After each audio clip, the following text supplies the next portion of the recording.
After taking LeBron James and the Cavaliers to Game 7 of the Eastern Conference Finals without Boston's two best players, it seems we have realized Jayson Tatum's potential is higher than we may have thought. However, I see something more in him. I see a Hall of Fame type player in this 20-year-old, which is what we'll be talking about in today's video. Although he only averaged 13.9 points, 5 rebounds, and 1.6 assists per game, which is impressive for any rookie, Tatum definitely turned it up come playoff time, averaging 18 and 4 over 19 games. But not only did he put up good numbers, but he was extremely efficient as well. During his rookie season, Jayson Tatum shot 48% from the field and just over 43% from beyond the arc. To put that in perspective for the rest of the NBA, Tatum ranks 6th in the association for three-point percentage with at least 100 three-pointers made, behind Reggie Bullock, Otto Porter Jr., Klay Thompson, Joe Ingles, Kyle Korver, and Anthony Tolliver. Yes, that puts him higher than James Harden and Steph Curry. Now you may think Tatum's playoff numbers may not seem extraordinary, but here comes the good part.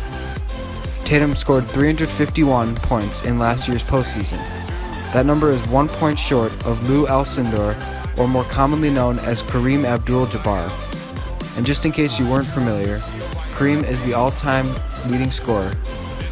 Now, I'm not saying Tatum will be a top scorer of all time, but his consistency is incredible for his age and should be noted by all NBA fans.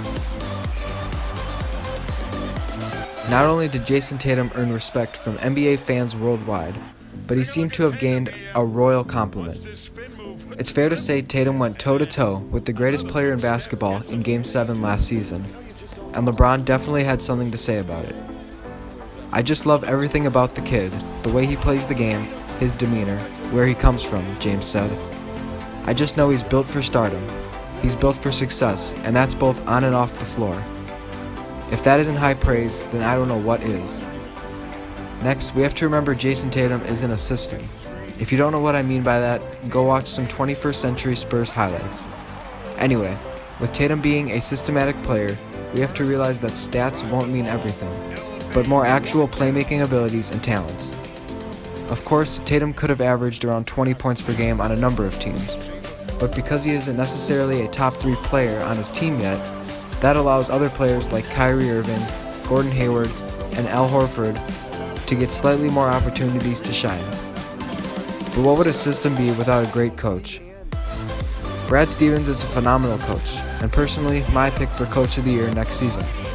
Although he may not have the most NBA coaching experience, he definitely knows what he's doing. Once Doc Rivers left the job back in 2013, Brad Stevens rose to the role of head coach in Boston's organization. Even though the first year was a struggle with only 25 wins, his coaching abilities with a touch of Danny Ainge have led the Celtics to improve record-wise the past 5 seasons. Speaking of Danny Ainge, possibly his greatest decision as general manager of the Boston Celtics was back in the 2017 NBA Draft.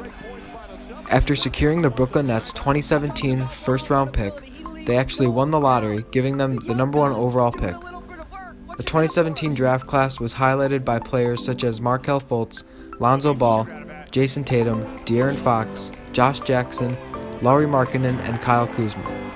But knowing the 76ers already had Ben Simmons, that means they would look to add a premier guard in Markelle Fultz.